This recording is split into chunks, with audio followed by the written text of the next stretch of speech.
Welcome to the Rim Break Rodeo. We hope this video helps. You start by inspecting the wig closely so you know exactly what to fix. Check the cap seams and where the wefts attach. Once done, put the wig on a mannequin or head form and secure it with T-pins so it won't shift. Make sure to separate dirty areas from repair areas and collect a thin needle, strong polyester thread, fabric glue, small scissors, and matching hair wefts. This immediate assessment saves time and prevents unnecessary fixes later. You'll reattach loose wefts first because they stabilize the cap.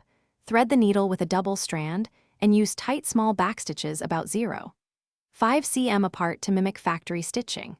Once wefts are secure, fill gaps by sewing in short matched wefts or ventilating individual strands into the lace for a natural hairline.